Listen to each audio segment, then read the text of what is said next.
Dear fellow wanderers, human beings, welcome to this 9th episode of the Pearl Dialogues. My name is Wazee, and together with Elin, I host this podcast. We are both students of the Diamond Approach, and in this particular podcast, we have informal or conversational interviews with teachers of this school. For those who are new to the Diamond Approach, it is a school that explores the true nature of reality, what it means to be a human being, and the process of actualizing more of our human potential. For those of you who are completely new to this podcast, it has a slightly different format than most other episodes. We are very much focused on what is happening in the present moment, which is why we sometimes allow for stillness, and we also ask each other what is happening in the moment. So there is this balance between understanding, knowledge, and also being in the moment. So with every episode, we invite the listener to be in touch with themselves, to listen deeply, and to sense yourself. Sense your arms, sense your legs, be in touch with the environment you're in. And that way, the full journey, the full experience can unfold. In today's episode, we talk with Angelika Böhme, who is a German Diamond Approach teacher. And it's a very rich conversation where we touch upon the topic of how to embody deeper awareness and presence in daily life. We talk about the central relevance of compassion and how compassion is such an essential quality on the path of personal development and spiritual maturation. We also touch upon integrity and how to be in the world without necessarily being consumed by it. In addition to that, we also dive into the process of ego development and how that plays a role in our human evolution. So I find Angelika to be such an inspirational human being.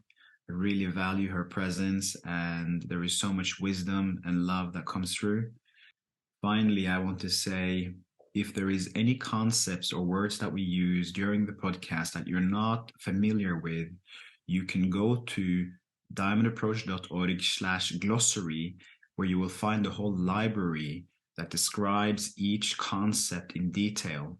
So let's say we speak about the superego. You can write the superego in the glossary and you will find a description of what we mean. We do our best to describe the words that we use so that it is friendly to anyone who listens, also the people who are not familiar with the Diamond Approach logos teaching. You can find the links in the description. I very much invite you to reach out to me on welcome@yodacommunity.org if you have any comments, questions, feedback. That is all I had to say for now. Enjoy the podcast, and yeah, much love.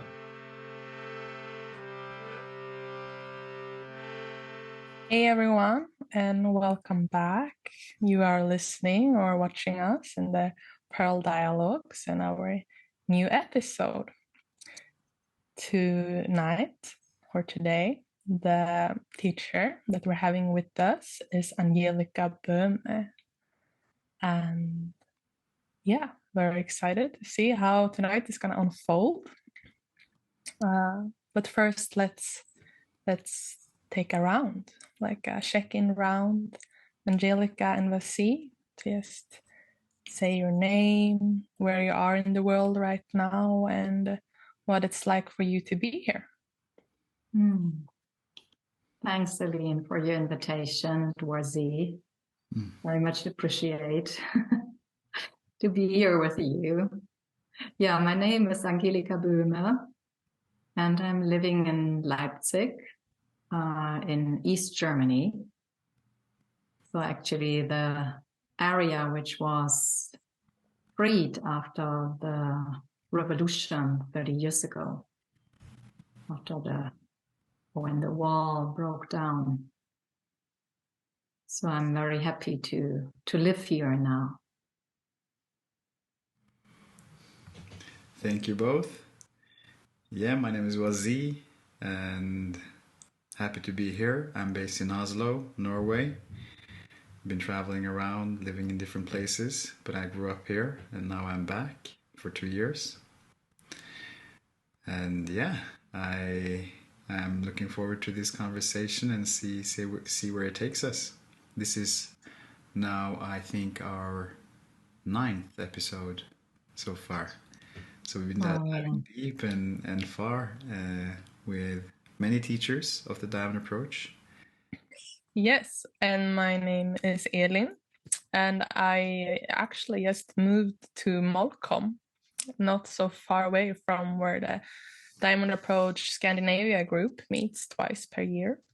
And this is located in Sweden. And right now I'm like, oh, it's about to start. We already started. The episode really started, and it's really curious to see what will unfold. Yeah, very much sparkling. You're the field. Good sparkly field. Yeah, that's a nice opening actually. Sparky field. What does that mean? You know, a field and a sparky field. Maybe we can just dive into what's present, what's happening.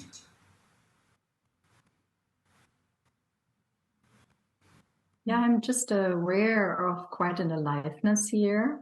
I mean, meeting you the first time, and then there is a connection, aliveness, sparkling, joyful, and the curiosity.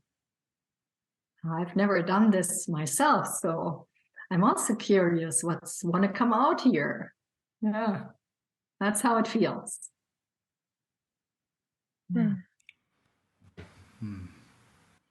and I really feel the warmth coming through when you speak, and also, yeah, the aliveness really coming from you as well. So it's a nice, feel that is emerging between us.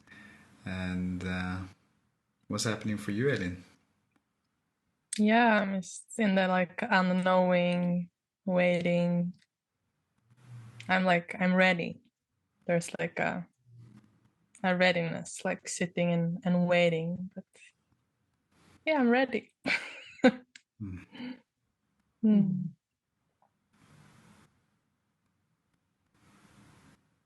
Yeah, what comes to me is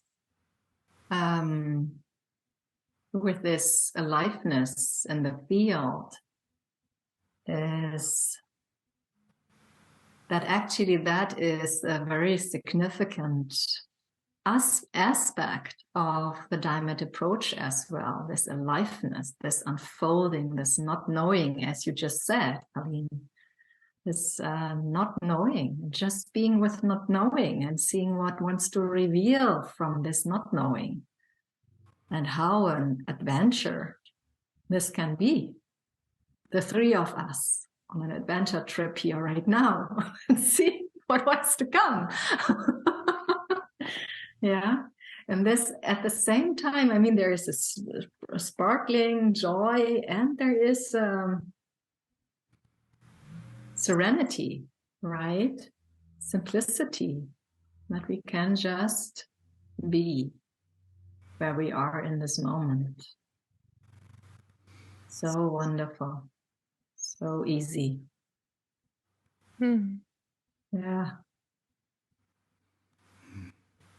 What comes to me is this a sentence I heard yesterday, that we're hanging out in front of the fireplace of the Zoom together and meeting.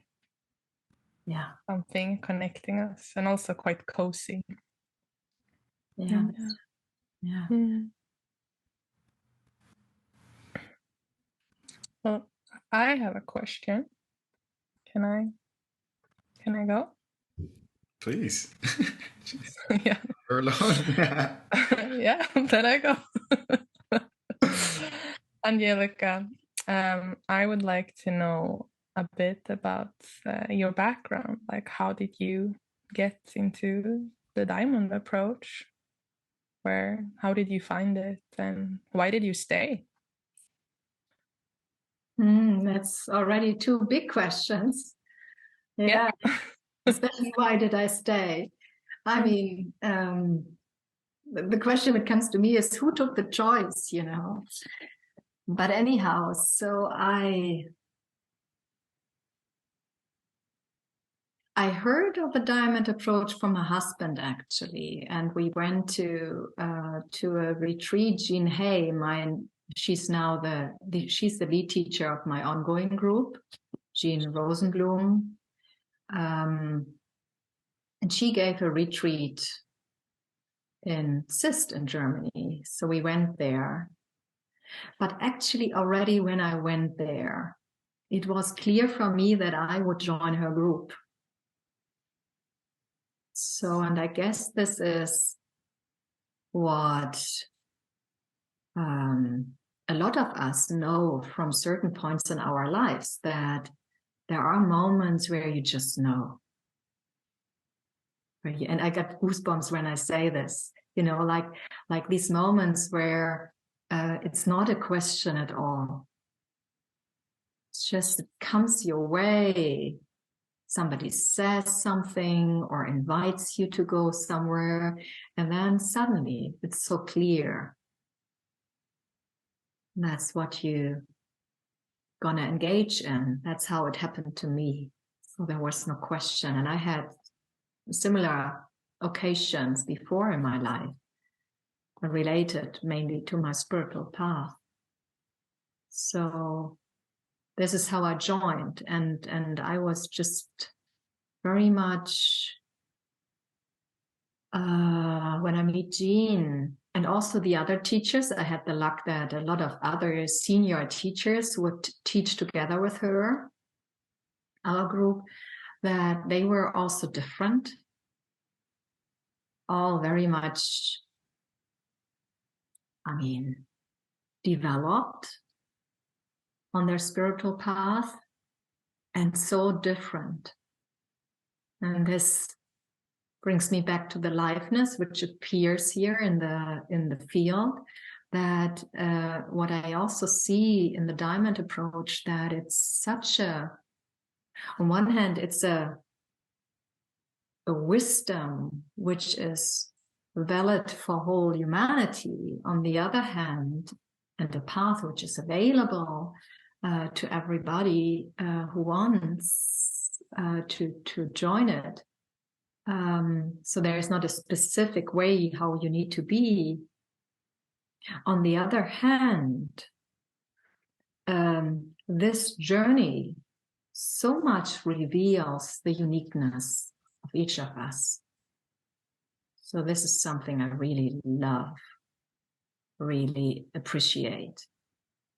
This, what we would call the pearl, this very unique expression of the soul each one is, with the, I mean, in the world, but also the specific spirit one has.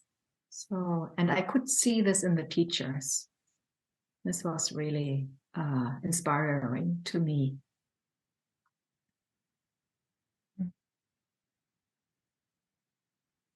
How did you decide that you were gonna go from being just a student to also become a diamond approach teacher? I would say this was the same, that it was offered, the rising was offered, this teacher training was offered, I think 10 years ago. And this was absolutely clear that I would join it. Yeah. And anyhow, I mean, I started with yoga when I was 12 years old. So already there, and I didn't have any clue about yoga. I just saw a book in the library, and I thought I'm gonna take it with me, and I'm gonna start to practice yoga. And I started to practice meditation, and it ran my parents crazy. But so in a way, already at that point in time, there was a sense of when I'm old, and it seems now I am old. When I'm old, then I'm going to be of service. I'm going to be a kind of spiritual teacher. I knew at that point in time, but of course I didn't have any clue. But I always had this view of my life unfolding towards it. So yeah, so when this teacher training came across this offer, then it was very clear I would join it. Yeah. So in a way, it's not a decision. It's what we would call, it's an alignment of personal will and universal will. Yeah, this knowing which comes out of it also, being informed that this is what's the next step.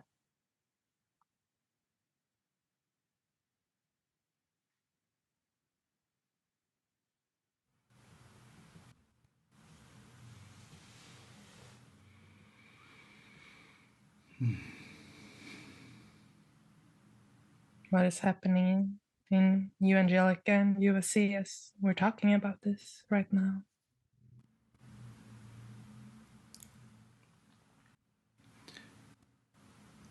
I'm appreciating simply being here. And not that many minutes ago, Angelika said something along the lines of simply being present and see what happens, see what unfolds. And that for me led me to very much relax and land in myself and sense myself, feel my heart,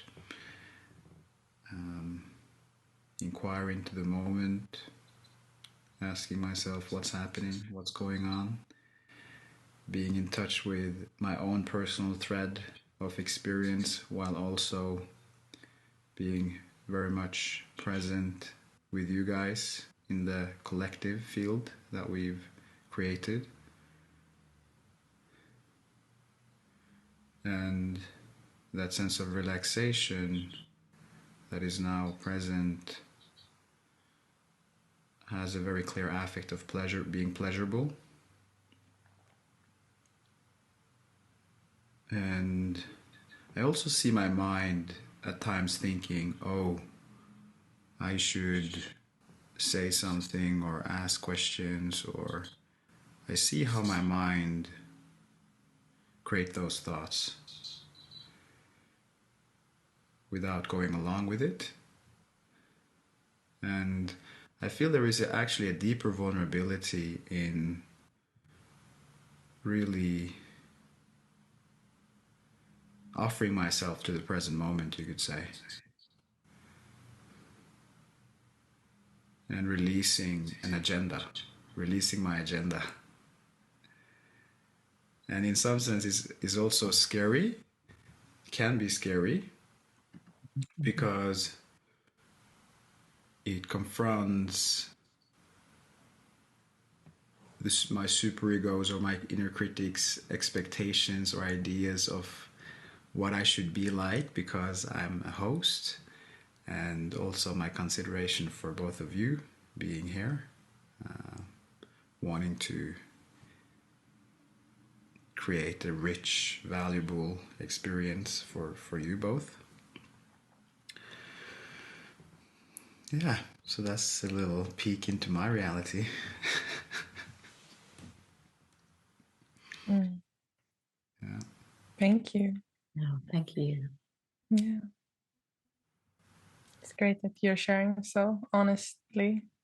And yeah, as like your co-host, I felt pulled to like give you the invitation to explore, and I'm here also holding the space. So yeah. Mm.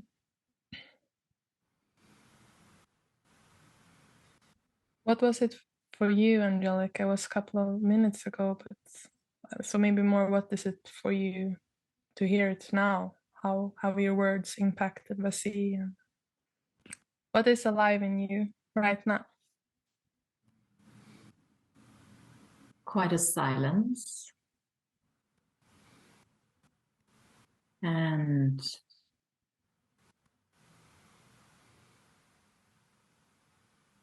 depth and ground. And the sense that what we are sharing is just appearing in the moment. It feels like it's coming up. Yeah.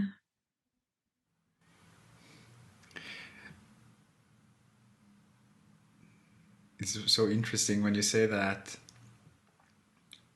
When I look at you, I feel that there is a sense of vitality and electricity of some kind that is emanating from your being. So I can see like sparkles coming from you when you speak. So when I tune into what you're saying and you expressing yourself, I can really feel the impact of that. And yeah, I notice also how it touches me, touches my heart. I feel very, I feel love. I feel love, feeling your soul, and also a sense of respect. There's a sense of respect there, really respecting who you are and what you are. That's comes up for me. Yeah, that's what we are. Yeah. That's what we are. That's the amazing journey we are on. It's interesting that this comes up here now. This is what really fascinates me with the diamond approach is its deep understanding of ego development, modern psychology, and how this is then very precisely used. I mean, there's a lot of spiritual paths in the world, right? And every spiritual path would say it's the ego which has to die. But it's difficult, to get that because we are egos. And when we then say we don't want to have an ego, then it's like, like ego fighting an ego. So what's really amazing, and this is also what, Elin, you asked before, what kept me on that path. And also this is also why I was also so compelled by joining the teacher training, is really the precision how in the diamond approach this knowledge of modern psychology, you could say, is used to work our ego structures layer by layer. And with the inquiry, with this method of inquiry, of being where we are, sensing what's here, being as close as possible to our direct felt experience, that this gives so early deep experiences of our true nature, whether it's essential qualities, power, strength, love, whatever, but also spiritual experiences. So the power of inquiry and to being exactly where we are, not to have any idea, any belief, any agenda, Wazee, as you said. Yeah, it's also emerging here. Don't have any agenda. We will see what's gonna. I mean, I'm hearing right now what is talking. What wants to talk, what wants to be talked. That we develop in this journey a deep trust, or on this journey, a deep trust into that whatever arises in our location is exactly what's needed in the moment for when we are in a session with a teacher, for the transformation to happen, for the shift to happen from ego identity towards more true identity, towards presence with presence, as presence. So this is also what I find really the most amazing in this work. Also as a teacher, I really love this. I mean, when people come into a session and they speak, usually students speak of a certain issue they have, or often at the beginning, there are certain issues, and then the one who walks in and the one who walks out is different, changed, transformed, unpacked, revealed, freed out of self-images, object relations, and a bit closer to who we really are. This is what I really love about the diamond approach. And in the work as a teacher, this is just, it's mind-blowing. And hopefully it's mind-blowing. Yeah, the best is that there is no agenda, no ideas about where the other should be, but really to to be exactly where the other is. Yeah. Like we are sharing here right now.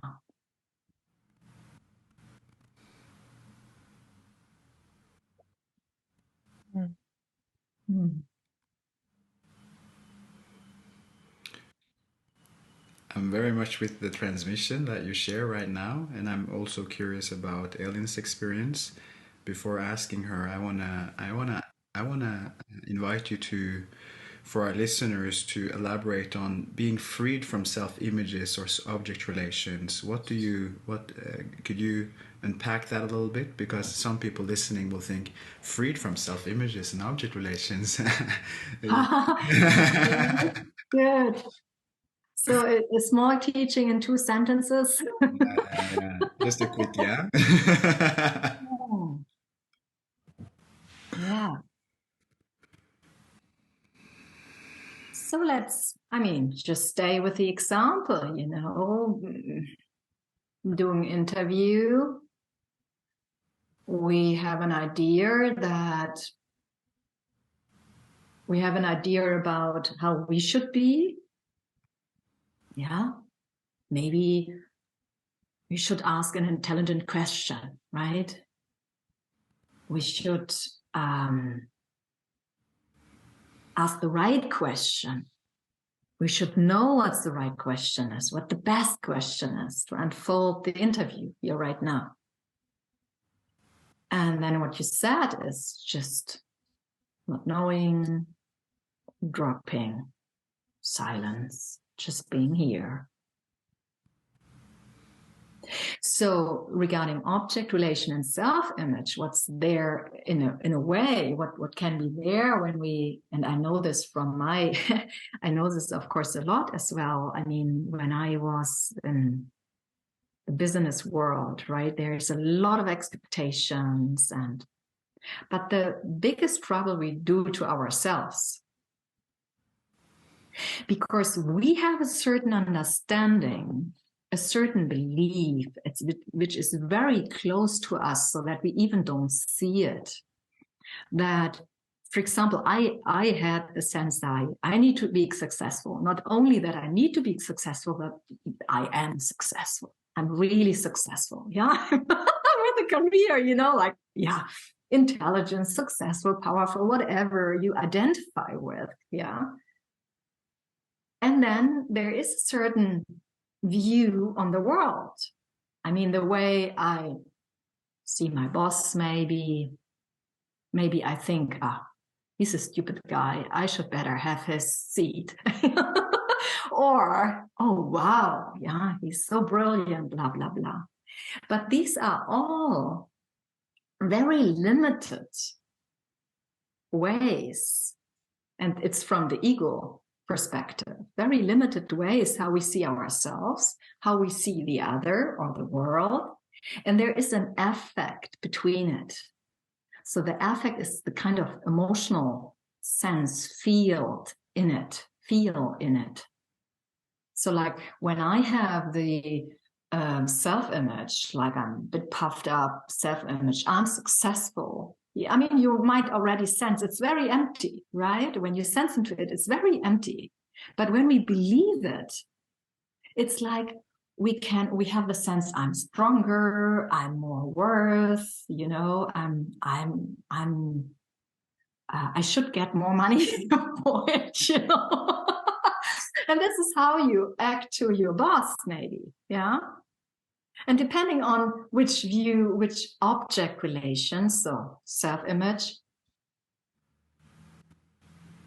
outer image, or the image of the other, and the affect is, the boss will respond to it in a certain way. So we all relate, the usual way of relating from an ego perspective is that we are identified with what we think we are. We project on others how we think they are, and then we relate that way to the other. So it doesn't matter whether my boss is intelligent or not. When I think I'm more intelligent and I know it better, and he's a stupid guy, I mean, I might not say it that way, but I might behave that way. But I'm all in an object relation and not truly sensing what's really here. And this is also, maybe for the ones who are not in the work, this is also a very important, tremendous work we do in the diamond approach. Not just to look into these self-images, but actually this has this narcissistic part, right, where we puff ourselves up, that we come to see that ego is deficient. When you sense into it, you start to sense more and more, it's not real. I've never been the successful one, the sufficient one, the most intelligent one. And this is kind of dropping into our humanness. Yeah, our humanness. Yeah, we are intelligent at times.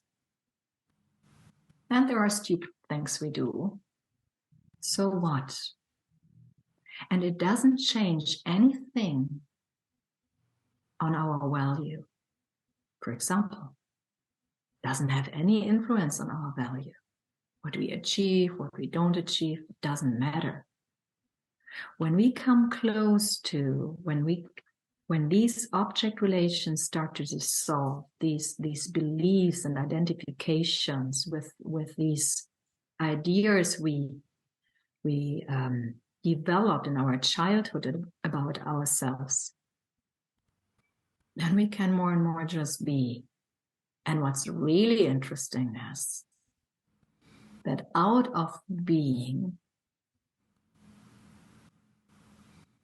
essential qualities of the soul we are arising exactly in the way how they are needed. So this means I don't have to make myself strong or intelligent or powerful or loving. But when it's needed, I am that. That's the shift. That's the shift from ego identity to true being. You know, don't have to be strong at certain moments, then it's maybe just needed to be soft and loving and creative. And then there are moments where just power is here because it's needed to cut through, you know, to tell your boss, you know, this is not what I'm gonna do, what you just told me, because it's not fitting to my ethical values. So clear, so powerful, so unshakable. And that's palpable. And that's true. A bit more than 2 sentences.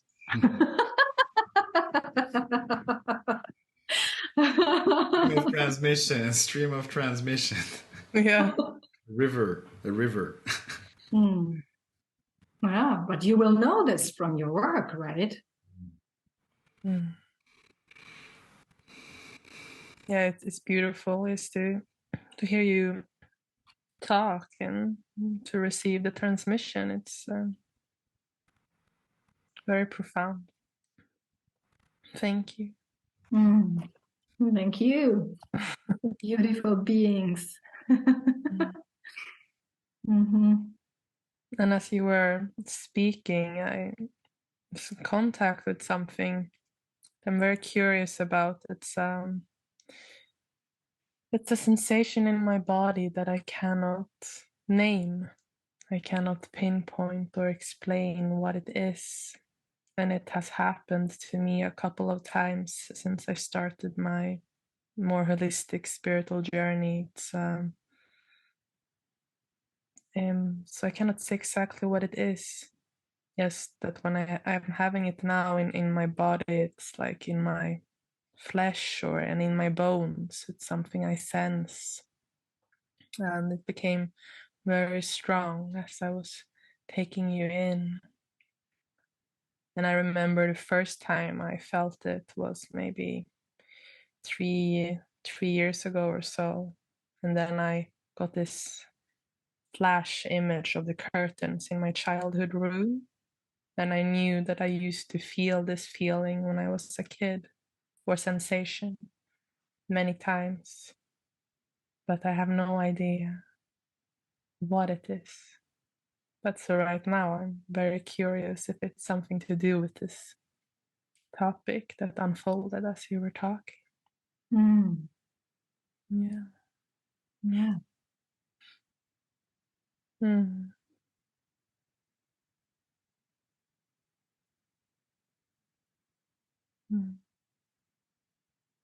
So how do you feel right now when this comes up?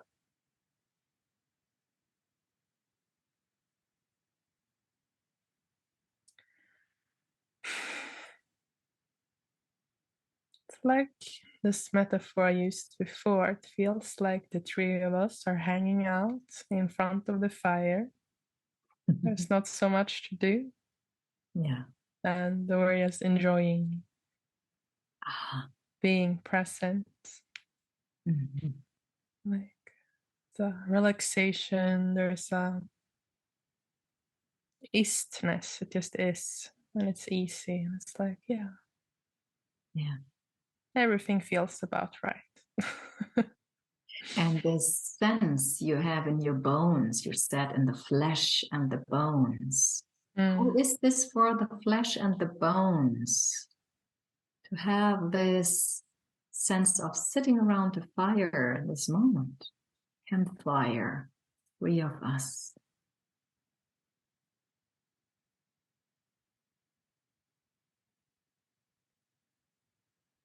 I think they like it. Aha.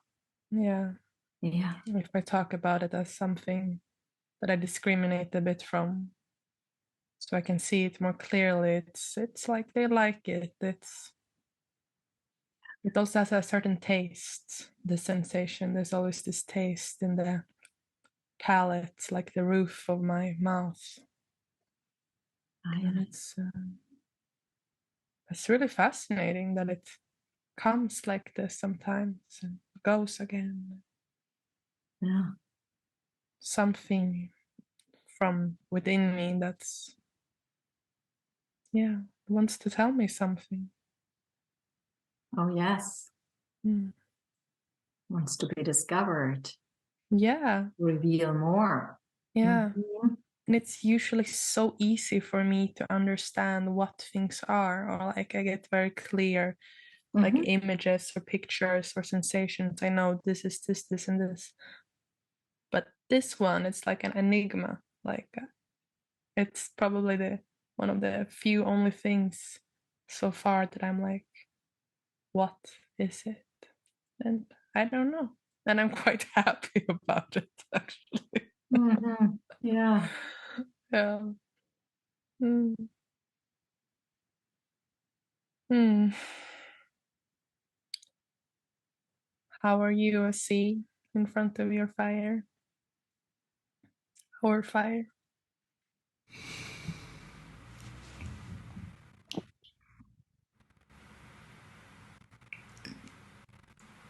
Yeah, I felt we moved into very interesting topics here, and with Angelika sharing about ego development, how we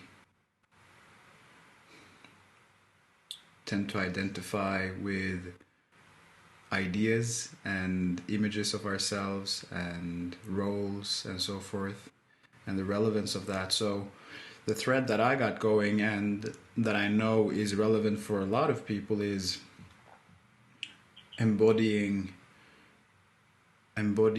presence in daily life, also when life is demanding. So let's say you work in a business environment, you're surrounded by people who are not oriented towards presence, and often there is a paradigm. You're operating in a paradigm that is oriented around materialism generally, that always has an agenda. So to stay grounded in something deeper in that context seems to be very challenging. And I know this from my own experience. I've heard it so many places as well. So what I'm curious about, how would you say that process has been for you, Angelika, in bringing realization, deeper awareness into daily life?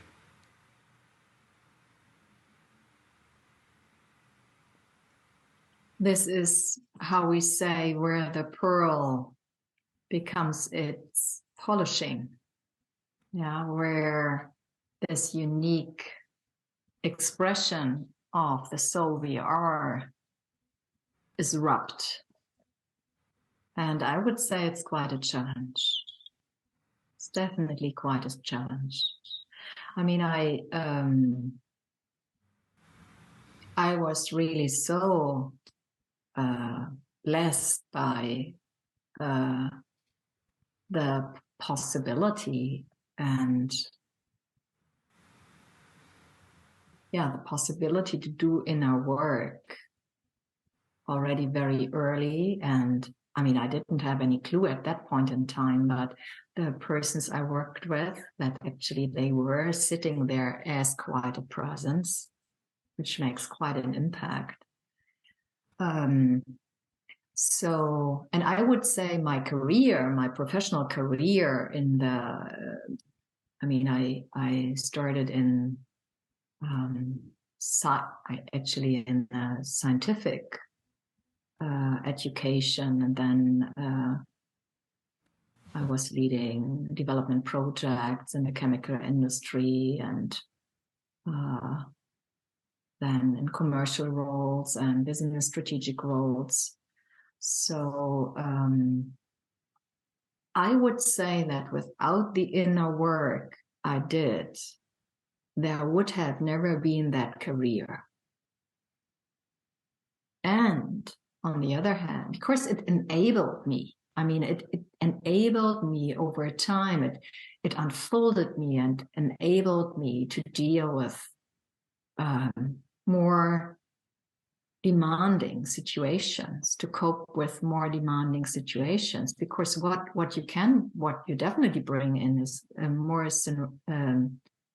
serenity, right? I mean, there is, even if it's challenging for you, there is a place developing in you where you feel trust and you feel safe and you feel held. And this is not depending on what happens around you. And this is building through inner work, spiritual work. So in a way, people sense this, I would say, even if they can't name it. I mean, usually nobody in this world, in this business world, would come to you and say, "So I'm aware that, as you just said, that you are have been developing towards presence, towards being more present." Nobody would say that, right? But people sense something is different. So usually, or not usually, but often I can imagine that people who are more close to who they really are, that others sense that there is a bigger capacity kind of to be with certain situations. But of course it's rubbing, because when you are closer to true nature, then ethical values are very close to you. It's about your heart, about your truth, about you, what feels right and not. And this is nothing which is just happening in your mind. It's something what you feel, what you directly know, whether it's okay to release another 100 people, yeah, just to increase profit, or whether it doesn't feel right. Whether you allow yourself to speak up or not. And this is rubbing. And this is the other side, is that I would say it's very helpful to be in the world. That's why, I mean, in the diamond approach, we appreciate that, we acknowledge that. We don't sit in a cave. We really know also that we can grow in the world, and there the rubber hits the road. For you who are listening and don't know so much about the diamond approach, you usually meet with your group 1 week, twice per year. And then in between, you also have private sessions with a teacher where you go deeper and deeper and deeper. But especially during the weeks when you meet, you can do a lot of intense inner work and unfoldment. And around this, you have your everyday life. You work, or you have family, and yeah, so it's a way to do your inner work and also be integrated in the world.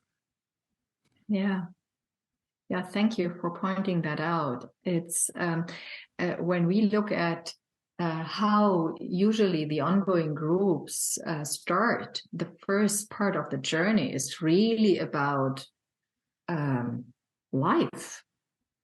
Yeah, about, I mean, usually we have 1 week teaching on strength and the distorted forms of ego strength and aggression and these things. So it's very close to the way we are working. It's really very close to life situations. Yeah. How do you feel in life? How is your life going? What kind of experience do you have of feeling strong, or are you identified with being the weak one? Yeah. And this brings you close to, on one hand, to the experience to experiencing essential strength, so real strength, the presence as strength in you, and it is helping to integrate this into your life. So it's both. I mean, the first part of the journey is definitely a lot related to the world. Power, strength, love, compassion, joy. And there is a lot, Wazee, to come back to your question, there's a lot, I think, industries, companies could learn. I mean, the whole society.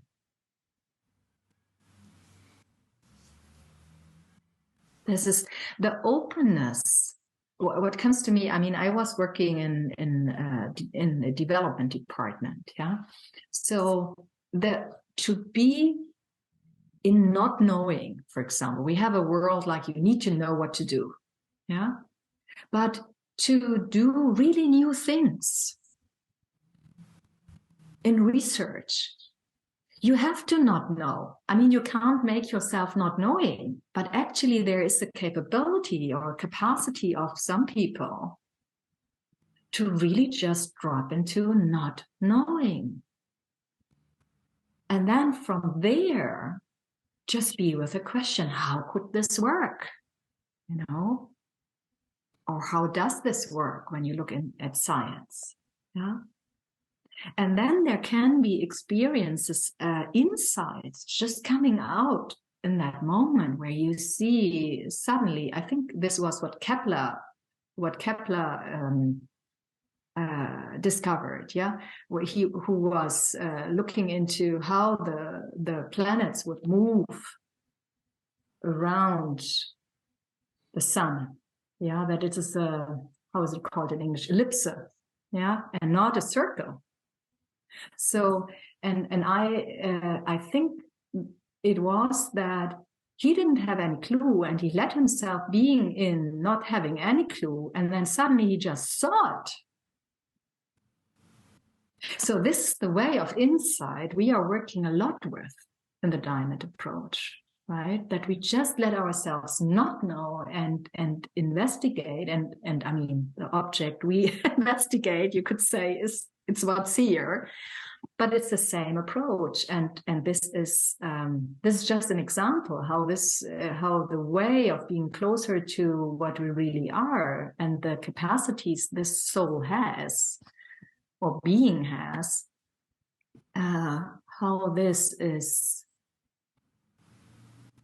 how this can inform us, how this can move things in the world.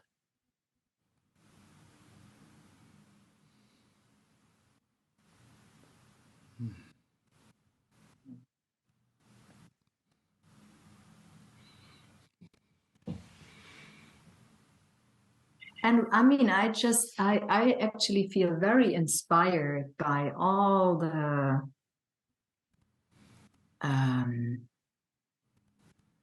human beings who are coming forward in a true way in the area they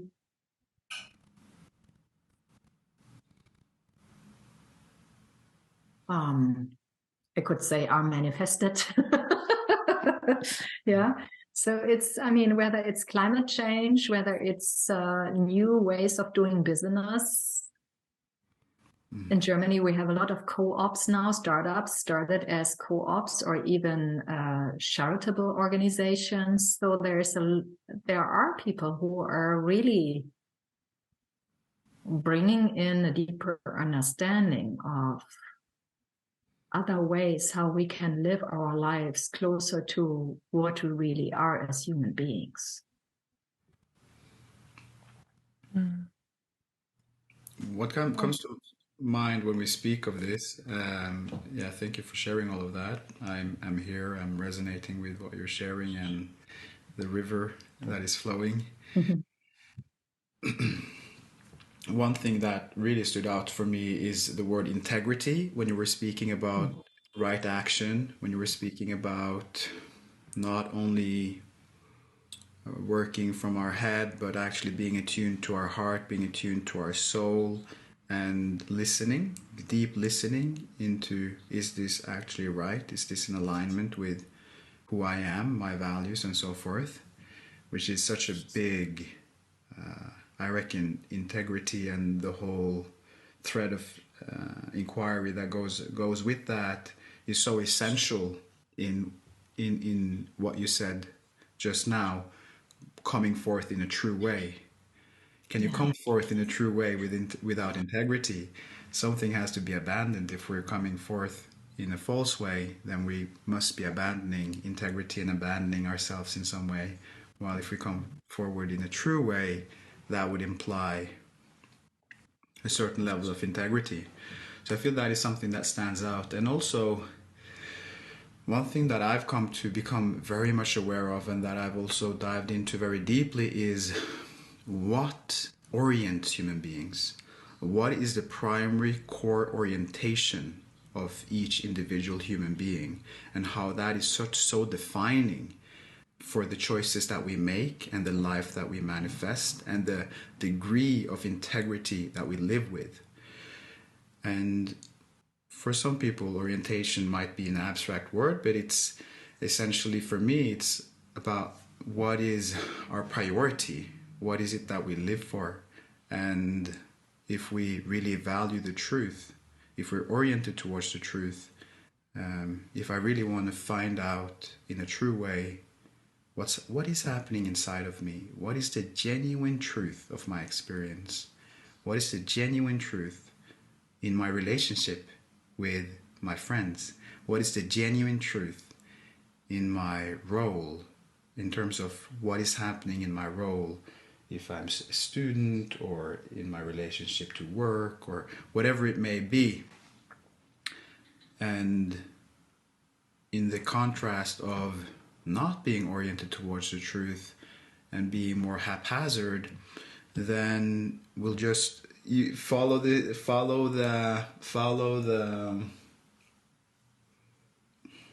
ego lights somehow, like whatever grabs our attention, our instincts, whatever desire comes up, and also maybe succumb more to patterns that are playing out in our mind. So these are the insights, and these are the reflections that are coming to me when you speak. And like I said, especially when you said living or moving forward in a true way, I feel that rings with a lot of depth, and contemplating that is a very deep inquiring question for any human being, particularly on a path of awakening or a path of true self-actualization, a path of authenticity, and everything that goes with that. Yeah, thank you, Wazee. And what comes to me is that it's important to see that this is a development. We all have an ego self. Yeah, it's an important part of our development. Our instinctual drives they are in our DNA. Yeah? We are part of the animals. Yeah? So what comes to me when you speak is this kind of compassion, kind of compassion and forgivingness. And so with ourselves, to be patient with ourselves. And this, I think this is also something, this comes to me now, in the diamond approach. what I also like is with this radical openness with whatever arises, that there is not such a, yeah, we have ethical values. Of course, we have ethical values. We don't want to act out anger or hatred, but we are working with it. So in case we are not that close to our truth, we are not that close to this real being we are, yeah, that we see that we look into it, and we are curious to find out more. And I must say, the work with hatred, I mean, there are religions who say you shouldn't feel hatred. Now, I would say every human being feels hatred at times. It doesn't help to say, don't feel hatred. It even doesn't have, don't act it out, because we act out. We hate the one who is trying to be faster on the highway than we are. Yeah, it's not just that we are angry, we are hateful at times, yeah, or in a lane or whatever, you know, simple things. And when it comes to the big things, even more. So what is important, I think, also for people who don't know the diamond approach, when we speak here of ethical values and being true, you know, and being truthful, that the way our soul purifies, the way our soul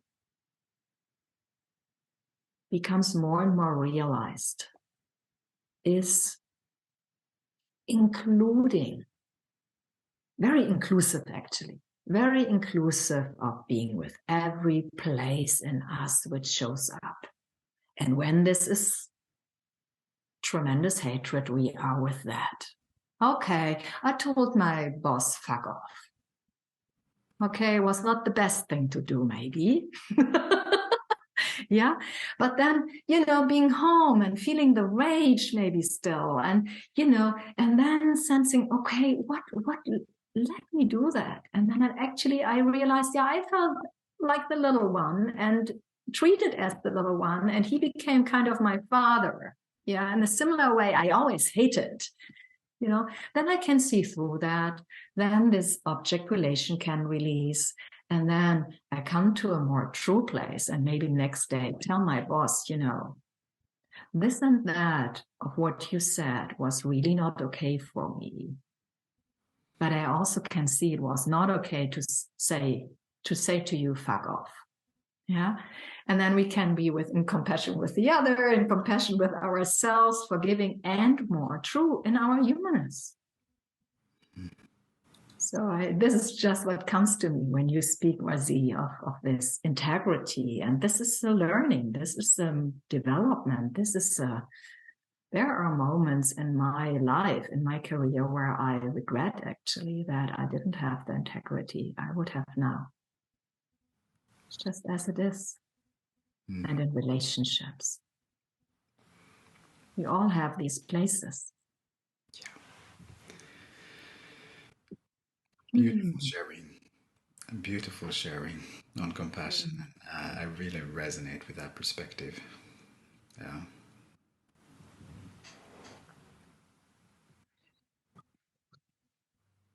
Yeah. I am wondering if it's time for a song. Not a song, the song that you brought for us.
So, Angelika, as you are feeling the impact of this song that you chose for us, can you share what's happening in you right now and how come you brought this song?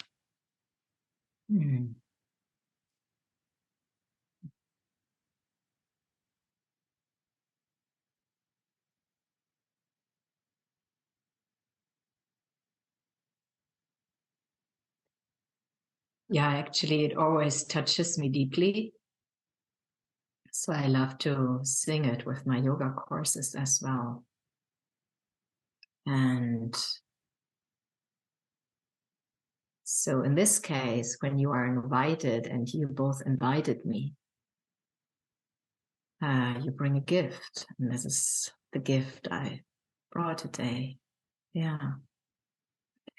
And the reason I picked this mantra, this song, is, and that's also why it touches me so deeply, it's this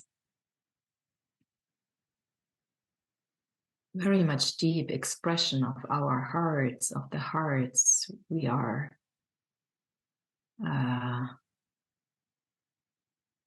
of selflessness and dedication, of service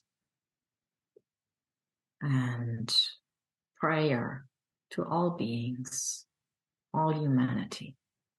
I mean, this is what it speaks to, this old Sanskrit mantra, the well-being of whole humanity, the peace for whole humanity. Yeah, just feel it's good in these times.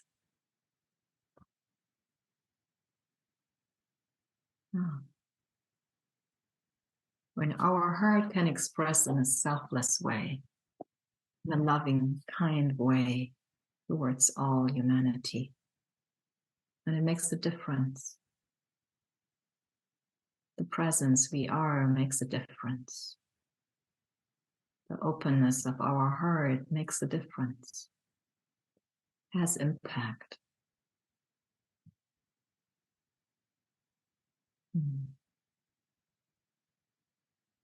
Yeah. Talking about this reminds me of an experience I had a number of years ago, where I was laying in my bed, and it was after I've been on the path, and I felt I've like absorbed a lot of wisdom from many teachers. I'd been doing retreats, I'd been diving deep into myself, and with a tremendous amount of energy and interest and curiosity.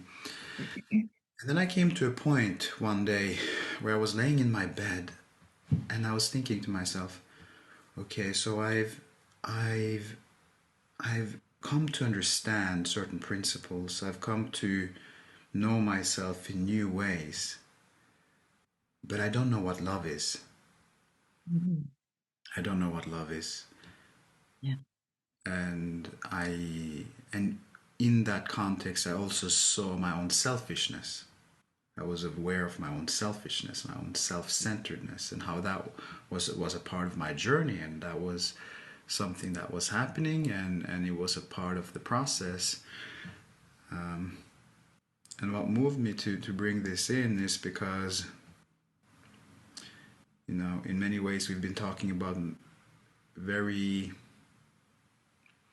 powerful principles: selflessness, dedication, integrity.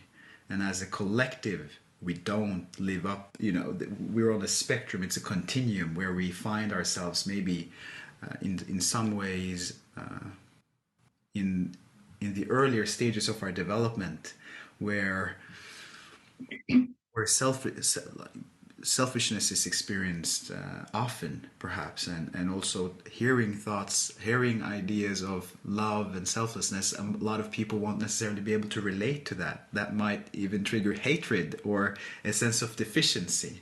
So I guess what made me bring that perspective in and is a sense of just a compassion for that situation, and also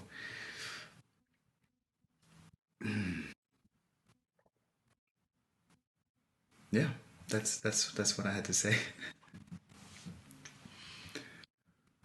Yeah.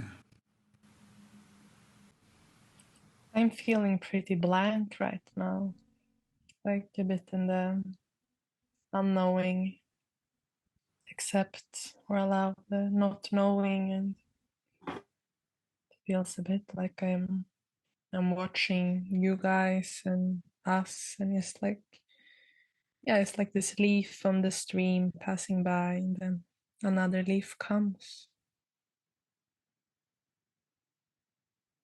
and there's a lot to it, but also very very little.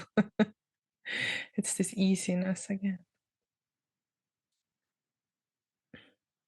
But yeah. Yeah, I wonder how you are experience your hearts. This is what we call heart in this moment.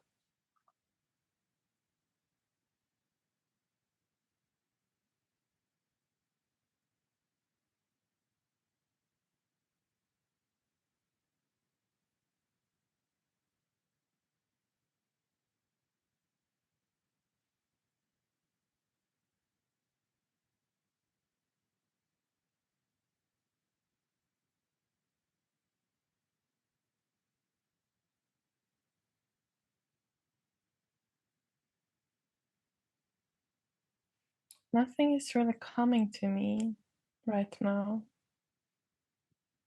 Maybe it's also because I'm sensing like a direction that it's time to tune out soon. That we had the conversation for like a bit more than over 1 hour. And like my intuition is moving more towards tuning out than to deep into the heart. That's where I am right now. How about you, Wazee? So my physical posture, I would say, is that of an open chest. I feel that my chest is open and leaning forward, and that my shoulders are leaning backwards. So I clearly sense an openness in my heart, and there is also, I would say, a palpable sense of presence here, a sense of vitality. And I did feel a sense of compassion coming in before with what I shared around not knowing what love was, and at that time partially being a bit depressed about it.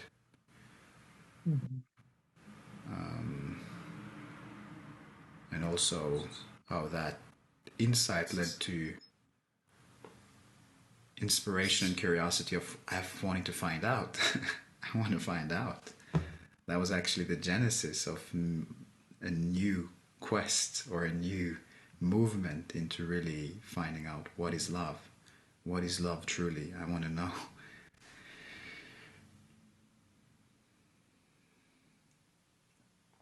Yeah, the reason why this question came to me is that my sense has been being with you. There is such a kindness and loving attunement, loving being together, and also selfless service you are doing here for the community. Yeah, so this is an expression of selfless service, kind, open. Yeah. And I very much appreciate, and I feel grateful for this opportunity to meet you both. Yeah. Maybe we meet each other at the summer retreat somewhere. somewhere. Mm. Yeah. Thank you so much for your service. Thank you. And also thank you for saying that to us and mirroring that back to us. I think maybe sometimes me and Wazee, or I can just talk for myself, but we can feel a bit lonely on our side of the podcast, and then just to get to hear like what it's like for you to have been here, or if the listeners, if you're listening to this, if you want to tell us what it's like to listen to the podcast, or like, or if you have any questions, or like we're so happy to hear what or I am so happy to hear what it does, what it brings to others, this gift, to be of service and also to be of value.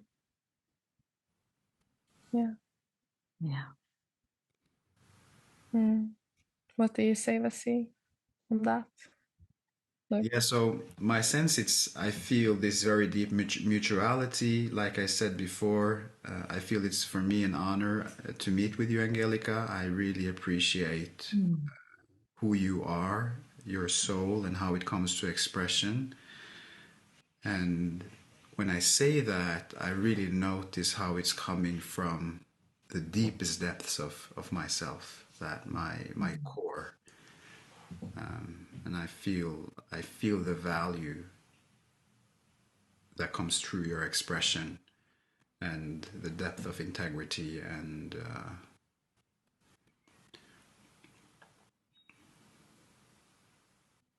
the light and the love.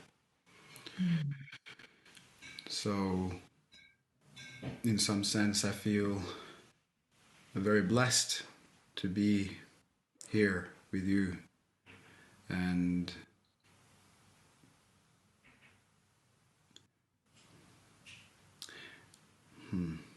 yeah, I feel I've said it. What comes word doesn't really touch it. It's a very deep feeling. It's a very deep sensation in my heart. Yeah.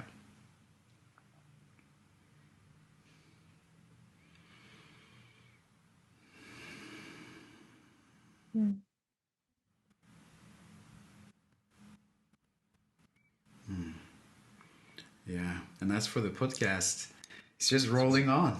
It's rolling on. I notice when I tune into myself, there's such a lightness around it and such a wonderful curiosity and a wonderful openness, and it is manifesting in ways that really brings value to people's life out of a very, in some sense, innocent project of seeing the potential and seeing the possibility of creating these conversations and feeling the potent potential that lies within it, and then simply witnessing how the richness that emerges from that, and how that actually benefits people and benefits us, and also seems to benefit everyone involved. Yeah. And we also talked about that we really would like to invite the community, like you people who are listening, if you're students of the Diamond Approach or not, like do you have questions you would like us to ask the teachers? Do you have topics that you would like us to dive into? What is valuable? What do you want to see more of? We are really interested and open-minded and open-hearted, and we want to hear from you if you want to let us know, so we can like co-create this for you and with you. Yeah. On that practical note, in the description, you will find a feedback form that we've created in Google Form. If you feel moved and you've listened to two or more episodes and would feel inclined to fill that out, it would be a very wonderful gift to us in the development of this project. Also, our email is welcome@yodacommunity.org, which you can also find in the descriptions. you want to share something, Angelika, in terms of, I mean, I know you're a teacher. Are you accepting new students? And do you have any groups that you're connected to in terms of teaching? If someone wanted to, yeah, move on from here. Yeah, I mean, I definitely love to work. I mean, to do single sessions. I very much love that. And I also have some space. And especially for, I mean, I'm working online, of course, as all do, but I would also very much love to be available for the local community. As my sense is also that localization, local community is going to develop more. So I'm in Leipzig, Eastern Germany. Berlin is not far away. Dresden, I mean, and I really love to work with the young people here.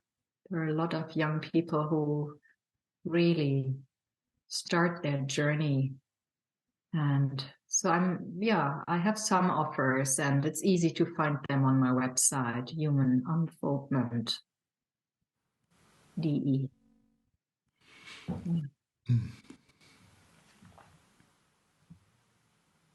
Thank you. Great. Okay, shall we tune out? Just some words for the moment. And then we say goodbye for now.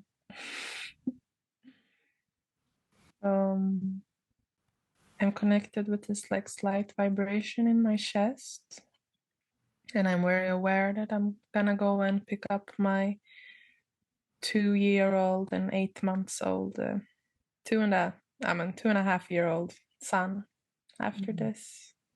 And it's like I'm feeling him pulling me, pulling mama. And it's gonna be great to spend an evening with him now. It's all snowy outside, like 10-12 centimeters of snow in Sweden, and it's got dark at 3 o'clock, so there's really this like nice cozy winter evening I want to have with him. Yeah, thank you. I feel complete. Yeah, me too. I could try a little poem. I don't know whether I get this together from Thich Nhat Hanh, but I love it very much. I drink a lot of tea. Wonderful. So it's about drink your tea. Let me see whether I get this together. Drink your tea slowly and reverently, as if it is the axis of the world, earth revolving slowly, evenly, and without any rush towards the future. Live this moment. Only this moment is life.